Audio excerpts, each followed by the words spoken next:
Welcome to the Moms Ask Why podcast. On Moms Ask Why, we challenge the norms surrounding motherhood and ask questions that many of us are thinking but may be afraid to voice. My name is Chelsea Jules. I will be your host. And our mission is to educate, inspire, and empower mothers to reclaim their families and, most importantly, their children's health. Nick Green is the co-founder and CEO of Thrive Market, a mission-driven, membership-based online retailer that makes healthy and sustainable living easy and affordable for all. Thrive Market has grown to over 1.6 million paying customers, establishing itself as the leader in the e-commerce sector for natural and organic food products. I'm your other host, Brittany Whitney. We're going to jump right into it. So, Nick, a new study found that 86% of foods tested in the Bay Area where I live contain plastic chemicals, including those known to be hormonally active in humans. They tested 705 samples from 18 different foods and found chemicals and plastics in everything from water, milk, yogurt, produce, as well as meat from Whole Foods. And this exceeded the European Food Safety Authority limits. What can you tell us about that?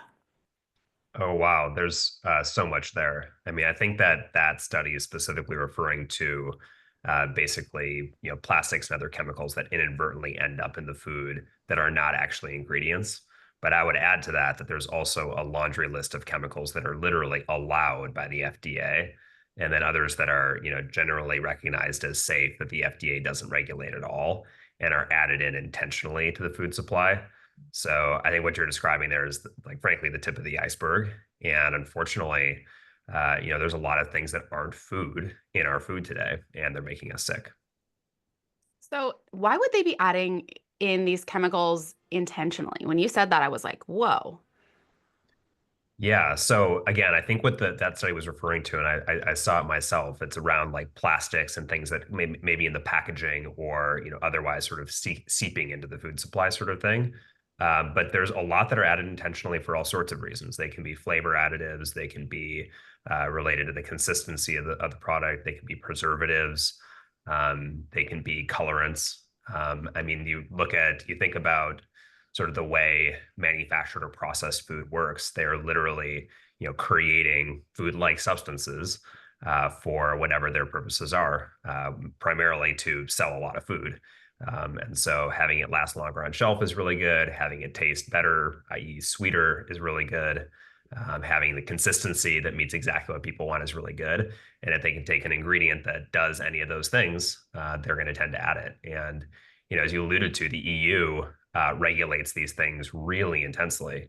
And in contrast, here in the US, the FDA really does not. And so it's a bit of a free for all. And I think one thing that's encouraging is that basically parents, moms like yourselves, are starting to sort of sound the alarm. And I think more and more people, we see this at Thrive Market, are proactively taking steps to, be conscious and be deliberate about the type of food that they serve their families. But then also, really stand up and say this isn't right and advocate for families more broadly. And especially for those families that maybe don't have the financial resources or the time or the education to be, proactively doing it themselves. So, I get a lot of people that will send me screenshots of Thrive Market products and they're like, is this clean? And every time it's clean. Can you tell me, like, what is the harm of adding in these dyes and preservatives for people that might not know? And they're like, why should we shop at Thrive Market just because they're clean? Like, what is the downfall or the side effects of these preservatives, dyes, these leaches that are going into our food? Yeah. Well, I mean, just as some background for your listeners that aren't familiar with Thrive Market, our entire mission is to make healthy and sustainable living easy, affordable, and accessible to anyone. And we're especially focused on families, and a huge portion of our members are parents who, like the two of you, like me as a parent, are trying to navigate this like really tricky landscape where there are so many things, and so many things we're just learning even are in the food supply.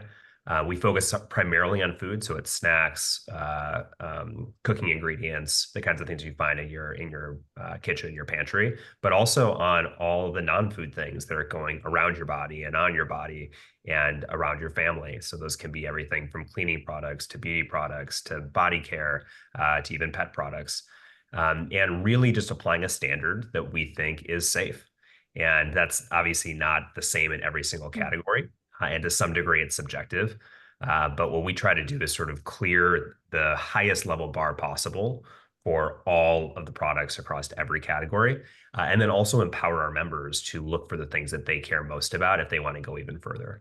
So, going back to the reference point of the FDA versus the EU, we're going to already in every single category go beyond what the EU does on banned products. So forget the FDA. The FDA bar is way too low. We're going to go and say, all right, what's like globally the most sort of proactive stance being taken? Let's go further.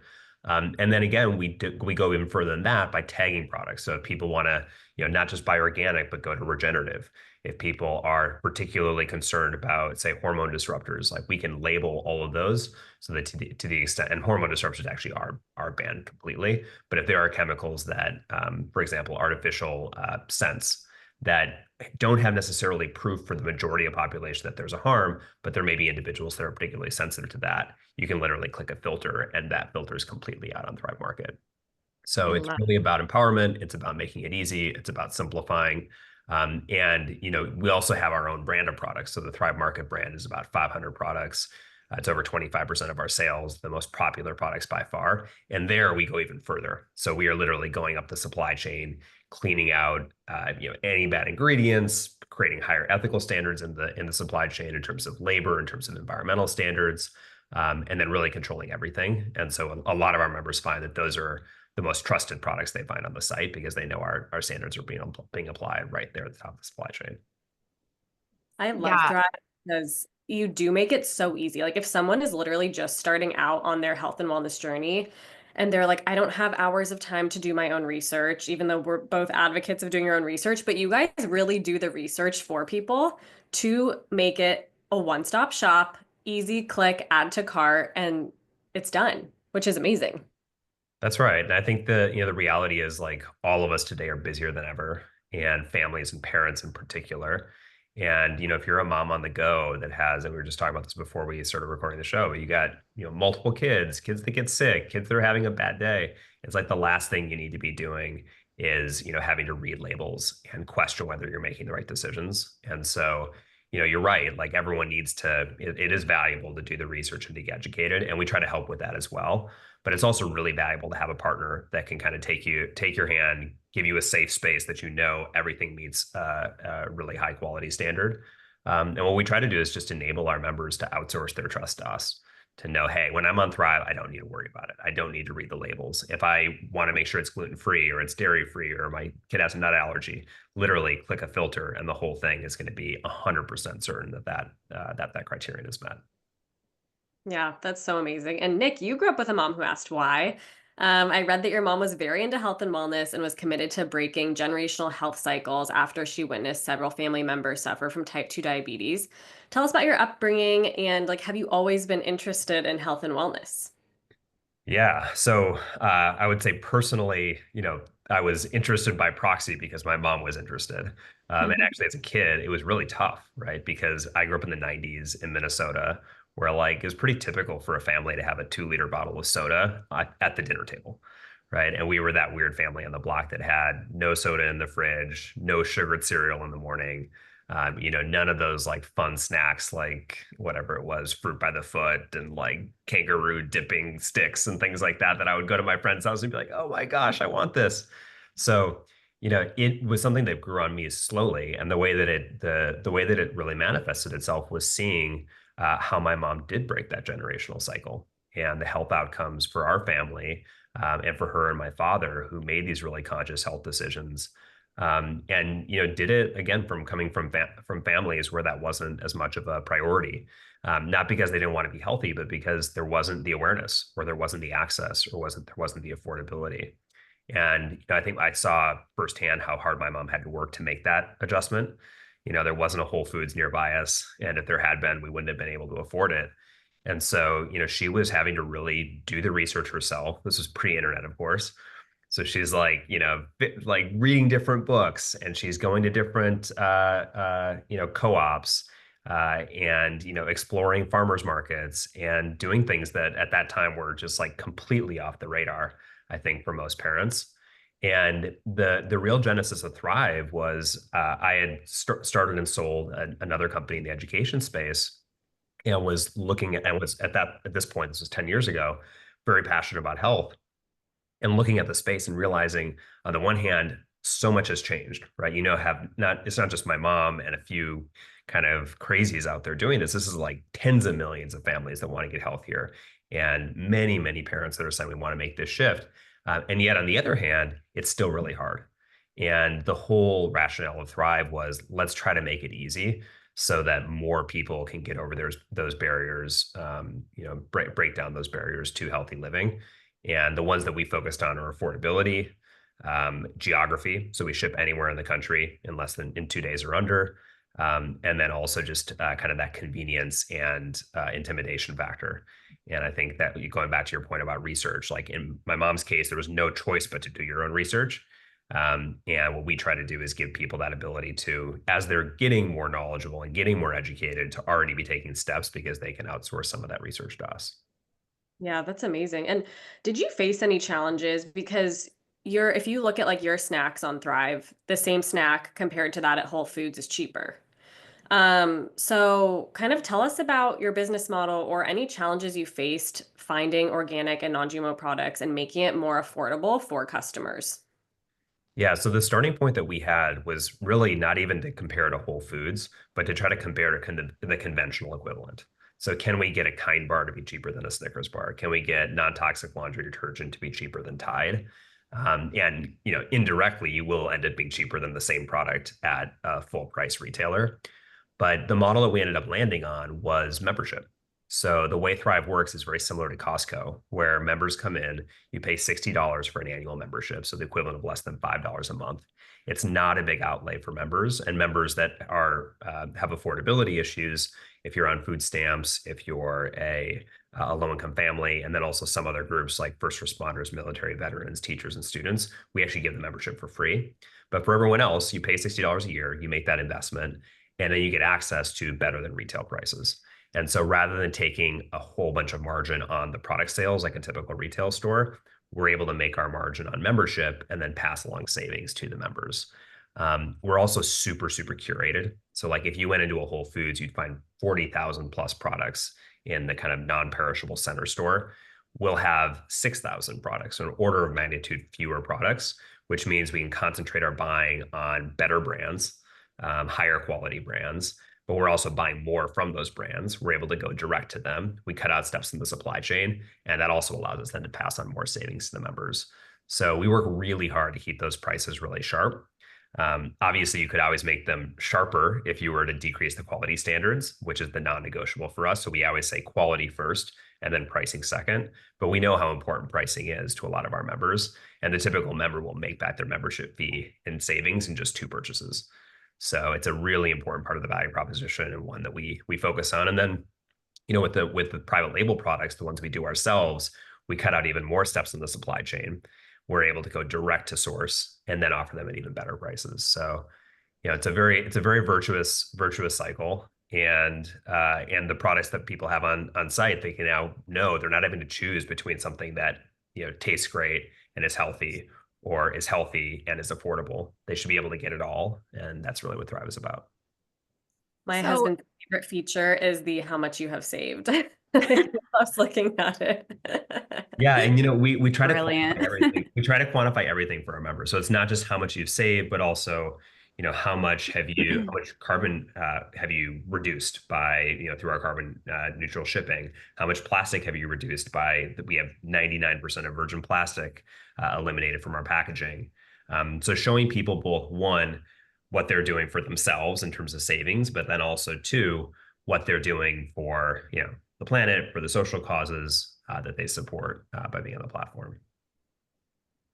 So Thrive was rejected by over 50 venture capital firms, and you guys pivoted and turned to health and wellness influencers, which is genius. Can you share a little bit about that? I find that so, I guess, inspirational. I mean, how cool that you were rejected by all of these big venture firms, and then now you're the biggest health and wellness box in the space, right? Yeah. Yeah. I mean, look, in retrospect, it maybe looks genius, but at the time it was really just desperate. I mean, that was the truth. Like we thought that the way to raise money is the way that most companies do, which is go out to traditional investors. And what we found in those conversations was that they really didn't understand the problem. And part of this was it was like, primarily men, primarily in their like, late 40s and 50s, uh, and primarily people that weren't doing their own grocery shopping. So it's just sort of like not at all, and also very affluent in places like LA and New York and San Francisco who Totally. have That's such a ton of good point. access. So Hmm. it's like they just didn't get the problem. And the question that we always got was, well, why can't people just go to Whole Foods? How are you going to compete against Whole Foods? How can you compete? And it's like, we're not. We're actually going towards middle class, middle America, all these folks that don't have access, either Yeah. because of the price barriers, the geographic barriers, or whatever. And I think there was also a really kind of, I would say, condescending attitude, and that I think still generally prevails towards the middle of the country, which is like, oh, those people, like, they don't want to get healthy. And again, of course, I had seen that firsthand in my own family, how untrue that was. And then we knew just through the research that we had done and through the conversations we'd already been having with influencers where their audiences were. And they're not just in LA and New York and San Francisco, they're all over the country.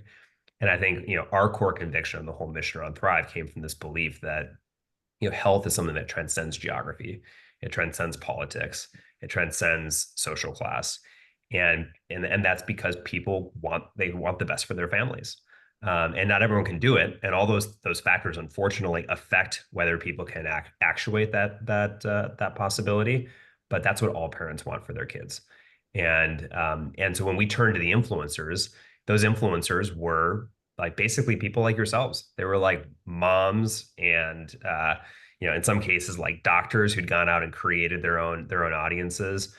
In some cases, fitness people that had gone and created audiences, but who were basically telling authentic stories about their own experience, um, educating themselves through research, and sharing what they were learning from their own experience and through their research with their audiences. And what we found is, one, those people understood the problem right away, particularly the moms.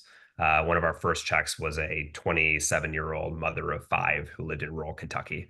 And it was literally the first investment that she had ever made. Her name is Katie Wells, and her site is wellnessmama.com. It's like one of the original kind of content platforms helping moms navigate this stuff.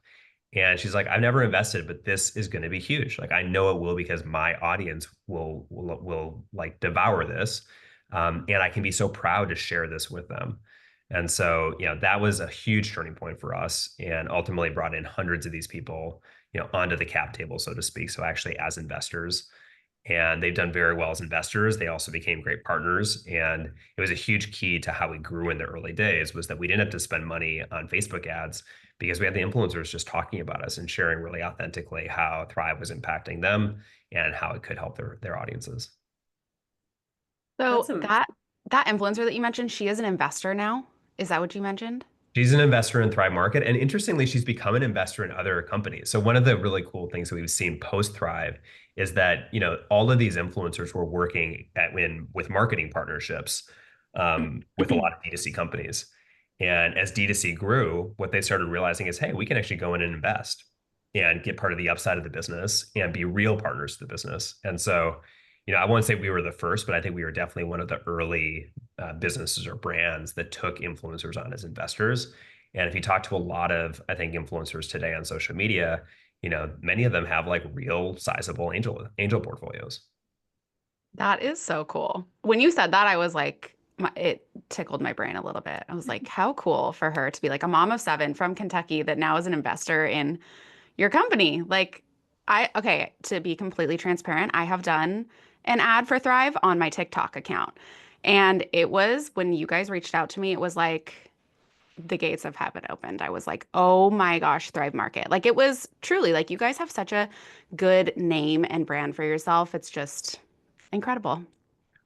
Well, I appreciate you saying that. And I think the key for us has always been just that authenticity to the mission, and making that brand just be a reflection of the mission. And Hmm. I think, this is really meaningful to our members, that they can see that this is, we believe in this stuff. We're doing it for the right reasons. We're really transparent everywhere on the platform. But then it's also huge for the influencers that we partner with, many of whom are, like basically the same sorts of people that are our members, right? They're like, Yeah. they're moms, they're influencers, they're content creators, they're health experts. And I think to be able to share something with your audience that you really believe in is that sort of like the dream, right? If you're a Yeah. content creator. And so we've been super fortunate to have a really amazing whole team at this point, almost an army of, because it's not just the big influencers, it's like tons and tons of Yeah. long tail. But it's like, and it's so cool now where you have people all over the country, all different backgrounds. Some are full-time, some are part-time, who are now creating content and getting out there and having their voice heard. And many of those people that have even smaller audiences can be really, really great partners for us because they really have authentic connections to those audiences. That's amazing.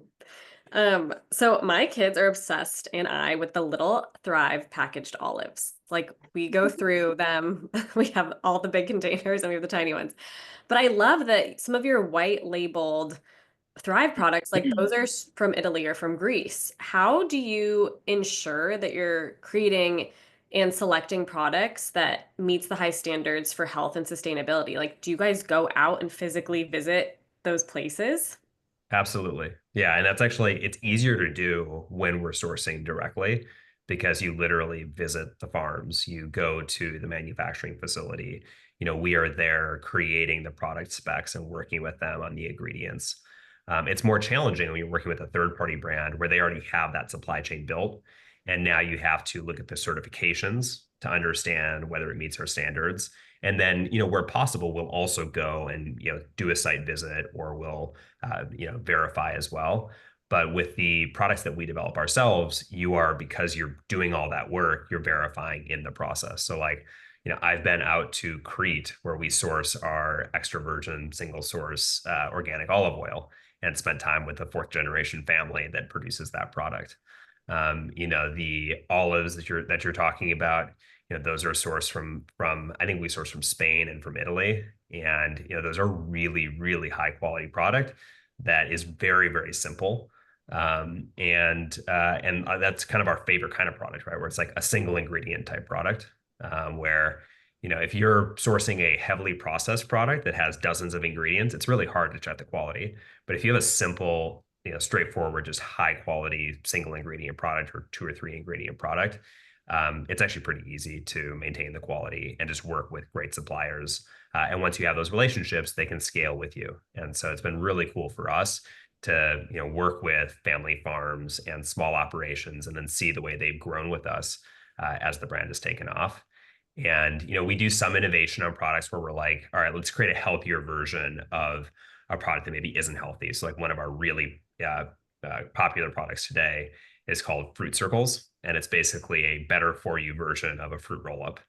And instead of being loaded with like high fructose corn syrup and a bunch of other crap, it's literally single ingredient. So it's all just made from the fruit. And that's a really, really fun one. But to me, the best ones, honestly, are where we can take a very basic product like olives, which are, snacked on in the Mediterranean all the time, bring them here and make them something that kids actually like versus being that like yucky thing you take off the pizza. Yeah. And what a blessing for those families that you're working with. Like I'm sure you guys are completely changing their lives too by having a consistent order and Yeah, that's it's honestly one of the most rewarding parts of what we do is not only the effect that we can see on our members, and we get so many anecdotes and get great data back on the way people are changing their lifestyles when they join Thrive, but also to your point, in the supply chain as we work with different farmers and producers and small business owners, basically, including many of our brands that are up and coming brands just getting started, and we can be a major channel for them and bet on them early and give them the ability to also tell their story. When you launch in a grocery store, the space that you have to tell your story, unless you're paying for an end cap, is basically the space that you have on your package. And at Thrive, we can provide that content on the product display page so that they can really differentiate themselves and get credit for what they're doing that's unique. And that's something that we've really leaned into, and we're really proud of, is to tell the stories of those brands and of these products, so people understand what's different, and people can start to vote with their dollars. I think if you don't know how a product is made or that it comes from a family or that it's fair trade, then like it sort of there isn't a lot of incentive for a company to do right. But if you're able to tell those stories, then people can vote with their dollars. they can really basically vote up the products that not only are healthier and better for their families, but also that are more ethically sourced. A really great example of that actually is our coffee program, where we're working with farmers directly, farmers collectives, where they control their supply chain. We're investing in their communities. We're like one of the big things there is shifting away from child labor. So when you look at like a lot of coffee is sourced from countries where you have basically kids that are harvesting coffee beans, and so instead of going to school, they're lugging heavy sacks of coffee beans through fields to harvest. So one of the big things we've worked on with these communities is building schools instead and finding ways for the kids to be spending the time where they should be, which is learning and playing, and then giving sustainable and livable wages to the farmers and profits to the farms so that they don't have to rely on low cost child labor. So that's really, I mean, truly one of the most rewarding sides of what we do. And again, really cool to be able to tell those stories to our members, many of whom are families, and can really feel that connection to helping a family that maybe on the other side of the world, but that they can really relate to. Yeah, you guys are really investing in the future in like so many different verticals and ways. For someone who's just on their health and wellness journey who's listening, can you explain why sustainable and regenerative agricultural practices are super important? Yeah. So like for us, it's part of it is that we just think they're inherently important for like the planet, and that has value in and of itself, separate from human health. And so it's something we really believe in strongly. But I think one of the interesting dynamics is that you can really use like the health of the planet as a pretty good proxy for what will be healthy for humans as well, which isn't that surprising, right? Like we are part of nature, we are part of this planet, we are animals too. And the types of like products that are made in ways that are sustainable and good for nature tend to also be good for us, and vice versa, right? So if you are making products with heavily processed chemicals, unnatural ingredients, like those tend to be the things that are bad for the planet, and they tend to be the things that are bad for our bodies. And so, we have really leaned into, for example, non-GMO on the food side, which isn't because we're against genetic modification per se, but because in the US, that like GMO crops are basically genetically modified to be resistant to glyphosate, which is a major carcinogen. It's used as a pesticide, and it's the number one pesticide. It's in the urine of over half of Americans. So this is a really, really big problem, and one that you really can't solve unless you are going upstream from that and saying, no, we're not going to have products that could even be touched by glyphosate, because if you don't genetically modify the plant, then you can't spray glyphosate because the plant will die. So that's an example of one where we've taken a really hard stance, and that is a stance that is better for the environment. And people often think of it as an environmental factor, but it's also really important for human health. And then in some of the ways where we go further, like for regenerative, there you have rotational crop programs, you have multi-species programs where you've got animal husbandry combined with what they're doing for the farming. And those processes are really, really good for the planet because they actually sequester carbon. So they're like net positive for the planet, but they're also incredibly healthy products because they're made in the most natural way possible. And so they tend to be more nutrient dense. They, of course, don't have any of the chemicals or pesticides because that's not allowed, but you actually will have better quality produce, better quality nuts and seeds. And then there's other processes that we focus on, like sprouting, which is also better from an environmental standpoint, but also much better for health. So, long way of saying the two are kind of two sides of the same coin. And when you do things sustainably, they tend to also be better for human health. And many of the things that are so horrible for our health are where we've gone in. We've basically put unnatural chemicals and kind of other aspects into the agricultural process, into the food supply chain, that are bad for the planet and bad for us. Yeah, I think thankfully my hope is that we're moving in somewhat of the right direction, even if it's a slow crawl. I think more people are waking up to the corruption that's happening with our food. And kind of as a leader in the health and wellness space, what trends do you see emerging that you think parents should be like weary of? Well, I mean, you mentioned one at the very beginning, which is plastics, which we've been, we've been on top of for a while. And obviously it starts with BPA free, which is really important. But I think the best thing that people can be doing is reducing plastics overall. And so when you think about like whether it's food containers or it's water bottles, or it's just anything that you can replace the plastic with something else, try to do that. We remove more than 99% of virgin plastic from our packaging. And we're, it's not 100% removed. We're continuing to try to reduce plastic packaging. We try to really incentivize our brands to do the same thing. So we've created a coalition around plastic neutrality, gone plastic neutral ourselves, but then also open source that to help our brands do the same and try to reduce plastic packaging for them. So that's one that I think is like just coming into the zeitgeist, and we're going to find it's really important. Like we're seeing, like you said, plastics in the food. We're also seeing microplastics in people, and this is a major issue. It's been tied to cancer.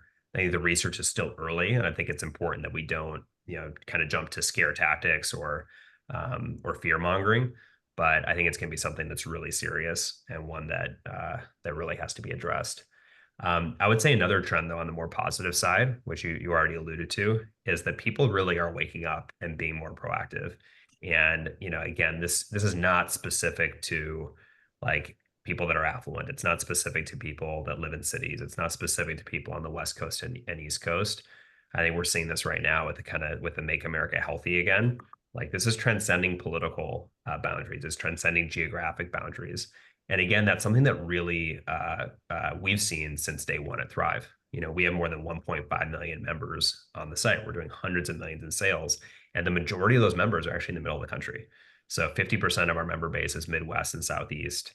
Average household income is under $100,000. And so, we feel like we've already, at a pretty meaningful scale, proven that this is something that is becoming a mass movement and that really, again, transcends those boundaries. And it's exciting to me to see, whether it's online with content creators or it's with activists that are sort of, really going to the jugular on big food, and kind of going after big food the way historically, folks have gone after big pharma. I think some of that is needed. And again, without being shrill or without fear mongering, but really to just call out and hold, hold companies and hold those in power accountable for protecting the health and the safety of our families. And I think that's a really positive trend. I think it's accelerating. I think it's going more mainstream, and I'm pretty excited over the next 5 to 10 years where that could go. Yeah, Yeah, absolutely. us too. We just had a guest on, and he said something to the extent of our children's health and our health shouldn't be a political issue. Like it really shouldn't. Well, it should be. And the thing is some of it has to, I think some of it will be addressed politically in the sense that like the regulations, the rules have to change, Yeah. right?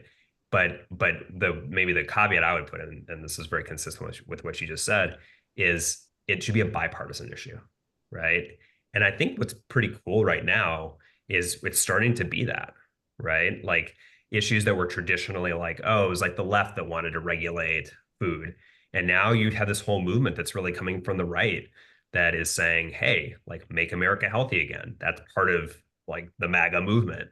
And whatever you think about that MAGA movement overall, and even whatever you think of some of the specifics in MAHA, there's something really wonderful to see that is transcending political boundaries and that there's a call to action. So I'm excited about that. I also, though, I'll be honest, I'm also skeptical about like politics being the primary way to solve it. Politics moves really slowly, and politics, there's all sorts of skewed incentives. So while there's a lot of positive energy, I think right now on this issue, I don't think that's the sole solution.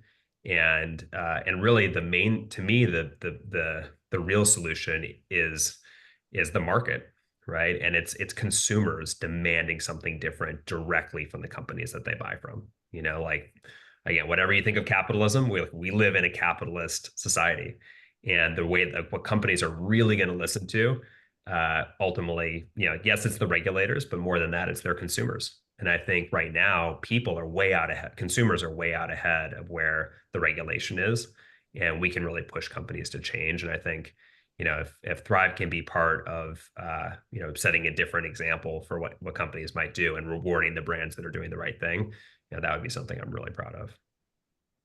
Yeah, maybe it can be, this movement can be like the movement that brings us all back together as a country. Um, I okay, I mean, it should be that, right? Like, I why know. not? Like again, every parent wants better, healthier products for their families. Like everyone No wants to doubt. put better food on the table. Like this should be really something that everyone relates to.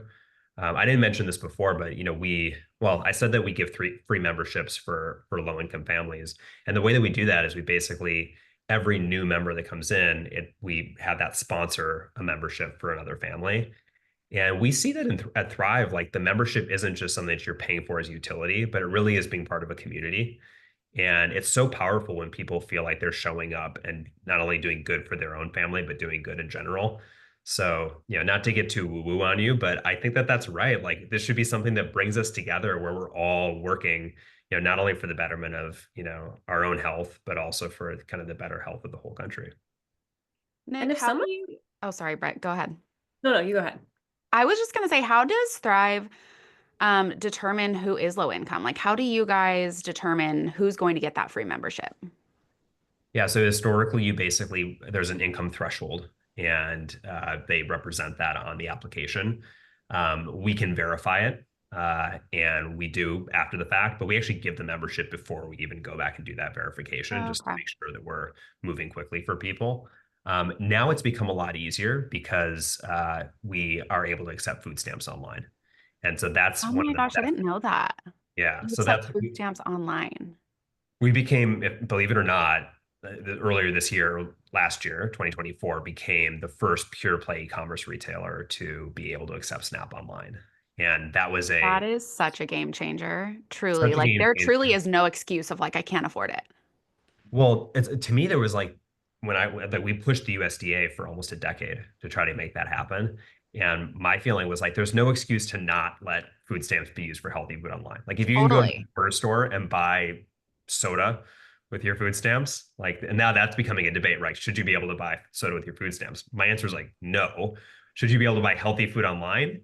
Absolutely. And so we literally petitioned the USDA back in 2015, got over 300,000 signatures. We had a bunch of our brands get on board. And, long story short, it was just a very, very lengthy process. Back to this point about political change takes a lot of time. But, really, really excited that this past year we were able to make that shift. And now I think there are going to be other online retailers that will start to accept food stamps as well. And so that's a really good measure. Like if a family is on food stamps, they're clearly low income and they have a SNAP EBT number, and that number we can use to verify and then immediately give them a free membership. But I'll be honest on the free memberships, we would rather some people get free memberships that maybe didn't deserve it than leave anyone out that does deserve it. So we Yeah. really try to process those memberships really quickly, bring more people on the platform. And then we don't just do it for low income. So it's also, if you're a student, if you're a teacher, if you're a first responder or a military veteran, we also give free memberships, and those statuses are pretty easy to verify. So those are quick ones. I love that. When was Thrive founded? Because when you said 10 years in the making, I was like, oh my gosh, it kind of gave me like the aha moment of where I'm like, oh my gosh, you've been working your ass off basically for the last, I don't know how long. When did you guys when was Thrive founded? So we launched in November of 2014. So we just Okay. celebrated our 10-year, we call it our Thriversary. So we Love that. celebrated 10 years in November of 2024. Amazing. Congratulations. Thank Yeah. you. No, we're incredibly proud of what we've done so far, but we also, I think the next decade is going to be way more exciting. This first decade we've gotten to 1.5 million members. We're doing well over $500 million in sales, and it feels really good. But when you think about it in the grand scheme of things, like we're less than 2% penetrated on U.S. households, and just Wow. so much more upside, I think, for this movement. So decade one was good, but decade two will be even better. Oh my gosh. Decade two. Yeah, we'll have to get you back on the podcast and give us updated numbers And yeah, 2034, and I'll come progress. back on. Exactly. Nick, you are a father of three. What advice do you have for families who are struggling with picky eaters or just moms who feel like severely defeated? Yeah, it's a really great question. I think Moms and dads. we have three. 2, 4, and 7. And then actually one more on the way. So soon to Oh be my 4 gosh, congratulations. next month. And I would say like with our first, we were really on top of just like everything, like maniacal about it. As we've gotten to number 2 and number 3, I think we've become more 80/20, which you just have to. And I think the reality is like parenting is hard. There are so many things to stay on top of. And so, doing the best that you can, but also keeping it as simple as you can. I think it's sort of the same for one's personal health too. Like you can do all of this optimization, but the kind of 80/20 is just hitting some of the basics. And so that's what we try to do for our kids. It's just like use use real food, simple ingredients, stay organic. That's really important to us and really easy to do with Thrive Market. Um, be low sugar, so no added sugar in particular. Like we're fine with our kids eating fruit, but would rather that fruit be with fiber, in an actual fruit versus like in a blended up into a squeeze or something. Um, we also really focus on just like diversity of food. So making sure they're eating lots of different things. My wife is from Spain, so there's a lot of olives in our house. We also just try to like mix it up, different types of nuts and seeds. And, kids, if they get that exposure earlier, they become more curious and more adventuresome. Over New Year's, we just did like an internal family party on New Year's Eve, and we had sushi. And like literally, even our 2-year-old eats sushi. Love So that. I think if you expose them early and kind of get them all over the place, you can get them interested. That said, the reality is, uh, our oldest still loves butter and pasta. That's like her favorite dish. Who So doesn't, right? yeah. Like a You got staple in to everyone's you have to household. calibrate your expectations. And I think like I also think part of like healthy habits for kids is, as much as you as a parent might think about it, not having them become neurotic about food at a young age. Like we talk about healthy food and what is healthy food, but food shouldn't be stressful for kids. 110%. Looking ahead, what's your vision for Thrive Market's role in shaping the future of health and wellness for families all across America? Ooh, that I can talk for a long time about that. Again, I feel like the last 10 years has been about setting this foundation. And I think, we've proven that core thesis that everybody wants to be healthy, everyone wants better food for their family. We've grown to over 1.5 million members. We're in, all the lower 48 states. We're delivering in under 2 days to 95% of members, under 1 day to over 50% of members. And so really like succeeding at the mission, but still on a relatively small scale, right? 1.5 million members, like I said, is less than 2% of US households. So I think a big part of the next 10 years for us is really continue to grow out and go even more mainstream. I think another one for us, which we spoke about, is continuing to really innovate on the supply chain. So working with great farms, working with great manufacturers, but also working with great third-party brands and telling their stories, and being that place that brands come and launch first, that are doing the most innovative stuff and that have the highest quality, and being able to tell their story and give them credit for the great work that they're doing. And then I think a big thing for us too is I've mentioned this a few times, but like really open sourcing what we're doing. So as our business, like we've been profitable for the last 2 years. Our profitability is expanding. We're continuing to grow at a really rapid clip. Hopefully we can become an example of how businesses don't have to choose between a successful business and a really, authentic mission, and show instead that the mission feeds the business. The mission and the business opportunity are two sides of the same coin. And so, we talk a lot internally about how do we share what we're doing, and rather than hoarding, like this is our playbook, we're not gonna share it. Like let's open source how we went zero waste in our fulfillment centers. Let's open source how we went plastic neutral and help our brands to do the same. And let's try to really be an example if we can. And obviously, we're still in the grand scheme of things a relatively small company, but more and more, get out there and show that mission-driven business works and it can be successful, and share how we've done it. That's amazing. Nick, we have quick rapid fire questions for you. You can answer yes, no, or just do like a quick explanation. Your favorite snack item from Thrive Market?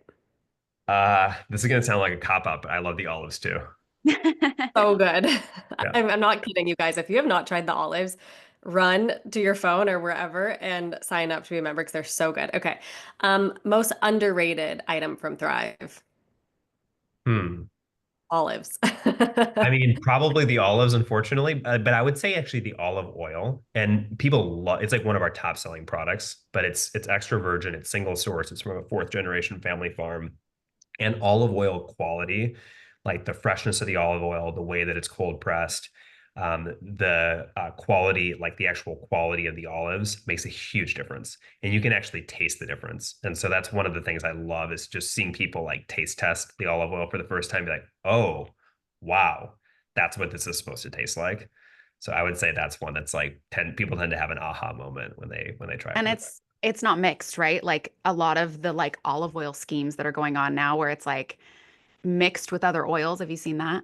And It's like more than half of the olive oil on the right. market today. So, like, first of all, any olive oil that's sourced from Italy, it's actually not. It's mostly sourced from Spain. Most of the olive oil, to your point, is cut with other types of oil that dilute it, and Yeah. like many cases, it's seed oils that have a very different nutritional profile. Um, but then even the stuff that is 100% olive oil, the quality is so variable, and the polyphenol count can be, like Interesting. 2 to 3 times different between different olive oils. So yeah, we've got the good stuff. Love I that. agree. That definitely is one of the most underrated items. The olive oil is very, very good. Paleo diet, yes or no? Yes. Obviously no, but seed oils? No. Coffee or matcha? For me personally, coffee. Favorite laundry detergent? Ooh. Um, we He's use like, I don't do the laundry. we use the Thrive Market. It's not the Thrive Market brand, but one of our house brands, Rosie, is what we use it. Oh, that's a good one. I love the rosy like bleach alternative for my towels. Yeah. So good. So like by the way, cleaning products are like think about where there's a disaster in terms of chemicals and hormone disruptors. Like conventional cleaning is horrible, horrible, horrible. And so that's a place where the challenge is you need it to be able to be better, quality from a health standpoint, but you also need it to work. And so that was like our huge challenge, honestly, with the detergent is getting something that would actually take stains out, which is a non-negotiable, but is doing it without, harmful and harsh chemicals. Yeah, 100%. We could do a whole other episode on that, but we don't have Mhm. time. Okay, Botox, yes or no? Botox, Yeah. no opinion. You guys, if you're not watching the video, you need to look at Nick's skin. Before we got on, we were like, "How old are you, Nick?" Because I mean, I guess it shows that food really does good for Food the is body. medicine. Yeah. Your skin All is, that olive oil. yeah, 10 out of That's what 10. I do every night. Olive oil all over my face.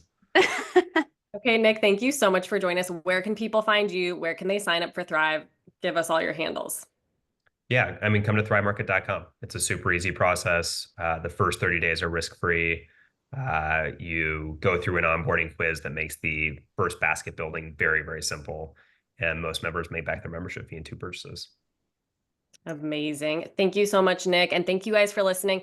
Check us out and drop your email at www.momsaskwhy.com. Follow us on Instagram at momsaskwhy, TikTok at momsaskwhy podcast. And as always, follow, rate, and review Moms Ask Why now on Apple Podcasts, Spotify, or wherever you listen to your podcasts. Nick, thank you so much.